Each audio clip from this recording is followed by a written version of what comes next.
अस्सलाम वालेकुम सर जी।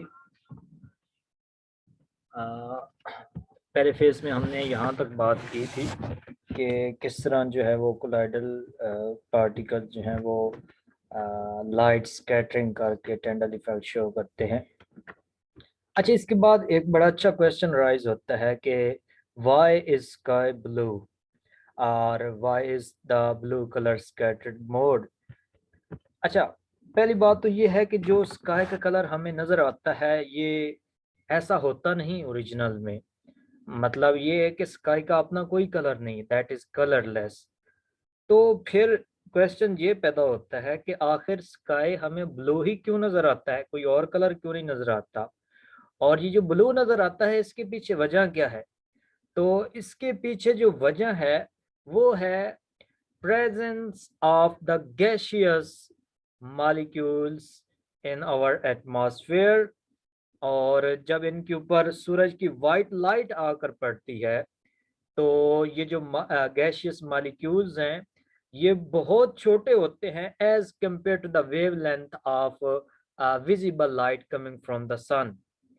तो ये कंडीशन पूरी होती है रेले स्कैटरिंग के लिए कि हमने कहा है कि जब लाइट की जो वेवलेंथ है वो बड़ी हो और जो पार्टिकल का साइज है वो बहुत छोटा हो वेवलेंथ की निस्बत, तो उस सूरत में जो स्कैटरिंग होगी उसको हम रेले स्कैटरिंग कहेंगे।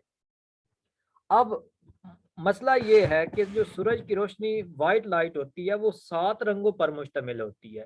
तो वो एक या तो रेड कलर नजर आ जाता या ब्लू या ग्रीन या ऑरेंज, वायलेट, इंडिगो। लेकिन यहाँ पे ब्लू ही क्यों डोमिनेट कर रहा है। तो इसका जिक्र हम पहले कर चुके हैं कि अगर आप इस फार्मूले को देखें, intensity of scattered light that is inversely proportional to the fourth power of the wavelength of the visible light that is striking the particles present in the atmosphere। सो होगा ये कि जैसे जैसे आप वेवलेंथ बड़ी करते जाएंगे इनवर्स इफेक्ट होगा आपकी इंटेंसिटी ऑफ लाइट के ऊपर। मतलब ये है कि अगर बड़े वेवलेंथ की लाइट आकर स्ट्राइक करेगी तो उस सूरत में जो इंटेंसिटी डिस्पर्स्ड होगी लाइट की वो बहुत कम होगी, इनवर्स रिलेशन है और फोर्थ पावर के साथ है। या दूसरे अल्फाज में ऐसी वेवलेंथ जो छोटी हो उस सूरत में अगर वो मॉलिक्यूल के ऊपर पड़ती है तो उससे जो स्कैटरिंग होगी वो मैक्सिमम होगी। तो यहाँ पे जो आपके पास व्हाइट लाइट होता है इसमें जो ब्लू रीजन होता है ना ये एनर्जेटिक होता है, इसकी फ्रीक्वेंसी ज्यादा होती है और इसकी वेवलेंथ कम होती है। तो यही वजह है कि ये ब्लू वेवलेंथ इस फार्मूले के मुताबिक सबसे ज्यादा ये वाली जो लाइट है ये स्कैटर्ड होती है। ये फार्मूला हमें ये इंश्योर करवा रहा है कि अगर आप वेवलेंथ छोटी रखेंगे तो जो स्कैटर्ड वेवलेंथ होगी, जो स्कैटर्ड इंटेंसिटी होगी सॉरी, वो मैक्सिमम होगी, ज्यादा होगी। तो यही वजह है कि जो ब्लू पोर्शन होता है लाइट का, वाइट लाइट का, वो मैक्सिमम स्कैटर्ड होता है फिजा में एयर पार्टिकल्स की वजह से। तो उस सूरत में ब्लू मैक्सिमम स्कैटर होती है तो हमें ब्लू कलर जो है वो मैक्सिमम नजर आता है। यहाँ पे लिखा हुआ है कि जो ब्लू की रेंज होती है वो 400 नैनोमीटर के राउंड अबाउट होती है, जबकि वाइट रेड लाइट की जो रेंज होती है जो सूरज से आ रही होती है उसकी जो वेवलेंथ होती है वो 700 नैनोमीटर। तो क्योंकि 700 नैनोमीटर ज्यादा वेवलेंथ है, बड़ी वेवलेंथ है, तो इसकी जो स्कैटरिंग होती है वो 10 टाइम, ऑलमोस्ट 10 टाइम्स लेस होती है as compare to the blue light. तो दैट इज द रीजन कि हमें जो जो बाद जो फिजा है उसका जो जो स्काई है उसका कलर हमें ब्लू नजर आ रहा होता है। तो this is due to the Rayleigh scattering. अच्छा, ये यहाँ पे ये भी क्वेश्चन उठता है कि ये जो स्कैटरिंग है ये टेंडल इफेक्ट तो नहीं है क्या, क्योंकि वहां भी स्कैटरिंग हो रही। तो मैं कहूंगा कि ये ऐसा नहीं है, this is not due to Tyndall scattering, Tyndall effect. वजह ये है कि टेंडल इफेक्ट में जो पार्टिकल स्कैटर करता है लाइट को उसको जो उसका जो डायमीटर है, उसका जो साइज है, that should be comparable to the wavelength of the light that striking on this collider rain particles. क्योंकि यहाँ पे पार्टिकल्स बहुत छोटे होते हैं, मॉलिक्यूलर फॉर्म में होते हैं। मॉलिक्यूल कितने एटमों से बन रहा होता है? 2-3 एटमों से है, नाइट्रोजन और ऑक्सीजन का 2-2 एटमों से बन रहा है। तो एटम का जो साइज होता है वो तो लेस देन 1 नैनोमीटर होता है, ठीक है जी। तो वो कैसे आपके पास जो है वो अप्रोच करेगा विजिबल लाइट को? तो ये वो वजह है कि हम कहते हैं कि this is not Tyndall effect, this is not Tyndall scattering, rather it is Rayleigh scattering. और रेले स्कैटरिंग की जो कंडीशन है वो ये है कि आपके पास जो लाइट स्ट्राइक आ रही है वो बड़ी वेवलेंथ की होनी चाहिए, और जिसके ऊपर स्ट्राइक आ रही है, जिसने स्कैटरिंग करवानी है, वो छोटा होना चाहिए। This is very simple explanation why we observe the blue colour of the sky. Okay, next application है, this is important phase of Tyndall effect. देखें जी, हमें बहुत सारी जगहों पे इसकी एप्लीकेशन मिलती है। खास तौर पे जब हम होमोजीनियस और हेट्रोजीनियस मिक्सचर की बात करते हैं तो वहां पे हम इनको डिस्टिंग्विश कर पाते हैं टेंडल इफेक्ट की मदद से। अच्छा, इसके बाद जो टेंडल इफेक्ट है वो हम देखते हैं ट्रू सोल्यूशन को जो है वो कोलाइडल सोल्यूशन से सेपरेट करने के लिए। हमें पता है कि ट्रू सोल्यूशन जो है वो कोलाइडल टेंडल इफेक्ट शो नहीं करते, जबकि कोलाइड्स करते हैं। और इस तरह सस्पेंशन भी ये इफेक्ट शो नहीं करते। इसके बाद अगर आप देखें कि फॉगी वेदर में जब आप रात को खास तौर पे बाहर निकले तो आपकी गाड़ी के सामने एक कौन सी बन जाती है, ठीक है जी। आपकी लाइट का जो पाथ है वो जो है विजिबल हो जाता है, वो एक शक्ल इख्तियार कर लेता है। और वजह ये होती है कि उस फॉग के अंदर जो पार्टिकल्स होते हैं, वाटर मॉलिक्यूल्स होते हैं, वो एक्ट करते हैं एज अ कोलाइडल पार्टिकल और वो डिस्पर्स कर देते हैं, ठीक है जी, लाइट को। तो उस वजह से एक आप कह लें कि एक बीम सी अब बन जाती है उस फोगी पाथ के रास्ते में, जो कि थोड़ा रोशनी को रोक भी रही होती है और उसको स्प्रेड भी कर रही होती है। तो दोनों सूरतों में वो इफेक्ट हम देख सकते हैं। This is the practical application of Tyndall effect. फिर हमें आई का कलर ब्लू नजर आता है। इस पे काफी डिटेल से बात हुई है पहले वाले फेज में, कि हमने कहा है कि मिलेनिन एक पिगमेंट होता है आपकी आंखों के आयरिस के अंदर। वो जितना ज्यादा होगा उतनी ज्यादा जो ब्लैक कलर आई का वो नजर आएगा, आंखें ब्लैक नजर आएंगी या फिर ब्राउन नजर आएंगी। जबकि मिलेनिन की कंसंट्रेशन अगर आयरिस के अंदर कम होगी, इस नेचुरली अकरिंग पिगमेंट की कंसंट्रेशन अगर आयरिस के अंदर कम होगी आंख के अंदर, तो उस सूरत में एब्जॉर्प्शन मिनिमम होगी, जबकि जो है वो स्कैटरिंग वो मैक्सिमम होगी। क्योंकि ब्लू कलर ज्यादा स्कैटर्ड होता है, हम ये देख चुके हैं, पढ़ चुके हैं अच्छे से, हमने फार्मूले की मदद से इसको देखा है। तो ब्लू कलर ज्यादा इमिट होने की वजह से और मिलेनिन की कंसंट्रेशन कम होने की वजह से जो आंखें हैं वो ब्लू नजर आती हैं। और हम जानते हैं कि blue colour is very attractive to blue eyes, I would like to say these are very attractive to the human being. Okay जी, इसके बाद नंबर 5 पे एप्लीकेशन है कि जो टेंडल इफेक्ट है, अगर आप जंगल में जाएं जहां पे डेंस किस्म के प्लांट्स उगे हों, तो कहीं कहीं पे वहां पे अगर एयर के अंदर वाटर पार्टिकल्स की मौजूदगी है, नमी है, तो वहां भी आप देखते हैं कि सूरज की रोशनी एक रास्ता बना लिया होता है उन दरख्तों के अंदर से। और बहुत खूबसूरत मंजर जो हमने ऊपर तस्वीर भी इसकी देखी थी, मंजर कशी इसकी देखी थी, तो उस सूरत में हमें वहां पे टेंडल इफेक्ट नजर आता है in the forest due to the presence of water molecules in the air enlightened by the light coming from the sun. So this was all about the Tyndall effect. This was the first property, optical property of colloidal particle. Now moving on to the next property, this is another important property.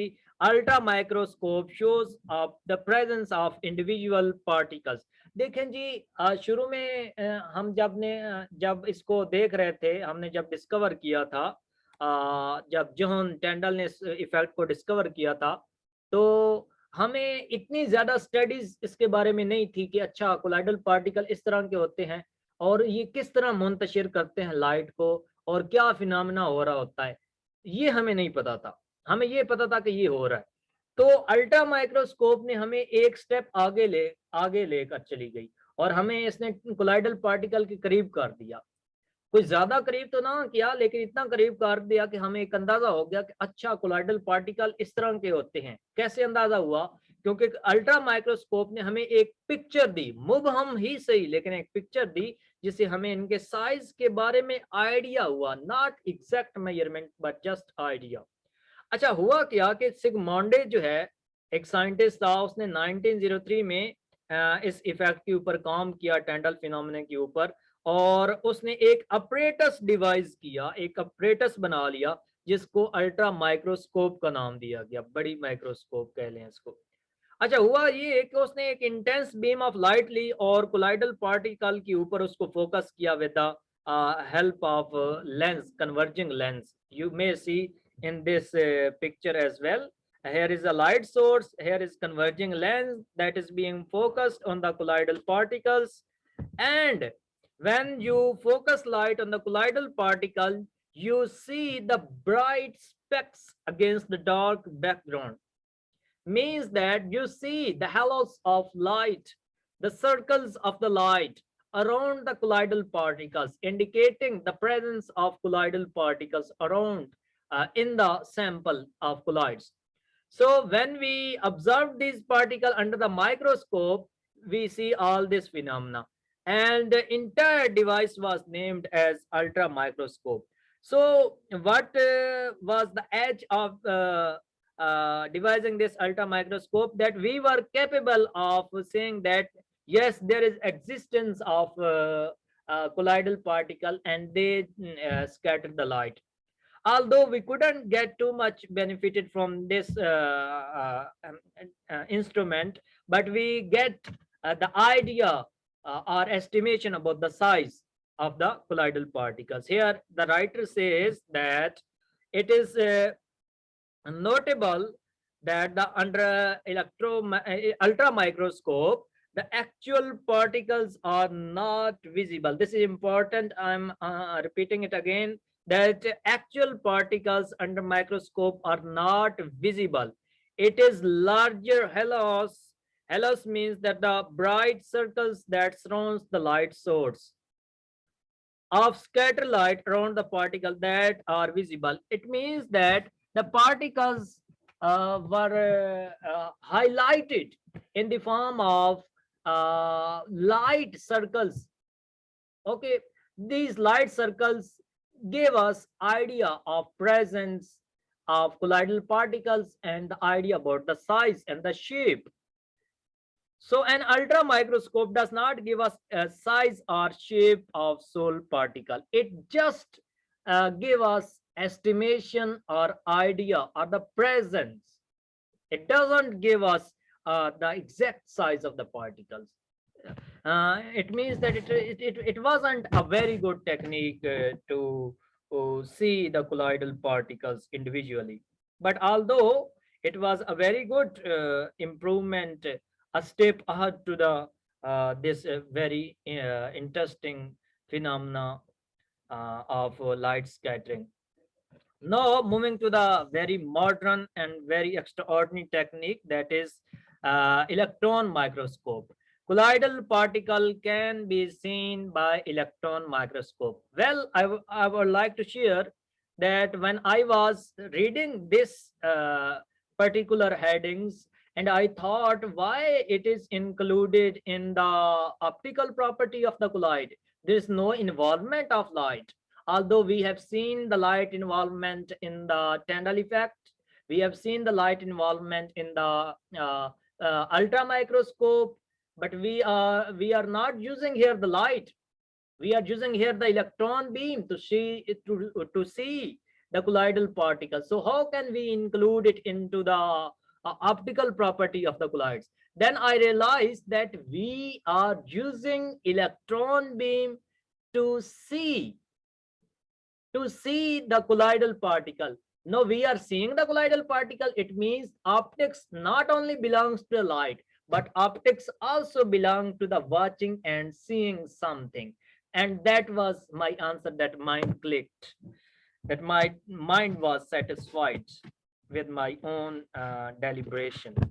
Anyway, that was a good to have this idea. uh, what we use in electron microscopy, it is absolutely a very, very good technique. I will tell how it is. In electron microscope, a beam of electron is focused by electric and magnetic field onto the photographic plate. If you see the internal structure of the electron microscope, we have got some very powerful magnet inside this instrument. We have got an electric field. It would be connected to the electricity. That is very simple to say, but especially speaking that it consists of magnetic field, magnets that supports the flow of the electron beam in the direction of electron beam, in the form of beam. Okay, this focused beam is allowed to pass through the film of the soul. Now here the word is used, the focused beam. We know that the from the electron guns, electrons are ejected in every direction almost. We say that these are ejected at 180, in the region of 180 angle, we can say. But we are going to direct these electron in the form of beam, and that is the reason we are using electric and magnetic field. We are using condensed mirror to focus these, you can say condense the beam of electron. We are using electric or magnetic field. So we do this to focus the beam, and then beam passes through the sample and magnify the sample 10,000 times. That is very important. So what happens that we get the size. Very importantly, these electron microscope give us sizes up to the ranges of 1 atom size range. With the help of TEM or SEM, that is transmission electron microscopy and scanning electron microscopy, these make us capable to see the samples, to study the sample, to study the colloids, to study the nanoparticles, especially in the atomic sizes. So how important is this, that we can visualize the atoms individually? How interesting that technique would be if we use it practically. Well, as I said that we can here we can see the instrument that is connected to the computer for visualization. And if we talk about the defining microscope scale, this give us size up to the atomic range. This is all about how important this is. So ये magnify हमें बहुत जो है वो ज़्यादा large scale पे करके देता है, इसलिए ये टेक्निक जो है हमें बहुत काबिल बनाती है कि हम कोलाइड्स को स्टडी कर सकें, इनकी ऑप्टिकल प्रॉपर्टीज को, इनके साइज को स्टडी कर सकें और इनको देख सकें, ना सिर्फ कोलाइड्स को बल्कि नैनोमीटर की साइज में। याद रहे कि एटम का जो साइज होता है वो 0.25 से लेकर 1 नैनोमीटर के करीब करीब होता है। एटम्स बहुत छोटे होते हैं, 1 नैनोमीटर से भी कम होते हैं। तो ये जो हमें इलेक्ट्रॉन माइक्रोस्कोप है, ये हमें 1 नैनोमीटर से भी नीचे जाके एटम का साइज, बैक्टीरिया, वायरसेस को स्टडी करने में हेल्प करती है। So this was all about my this project. I tried to do my best. Hopefully आप लोग इससे जो है वो जरूर कुछ ना कुछ मुतमईन होंगे इंशाल्लाह. और thank you very much again for giving me this task. Thank you very much for providing me an opportunity to learn about this topic. May God bless you. Thank you for watching me. Thank you for reading me. Allah Hafiz. May God bless you. Assalamu alaikum.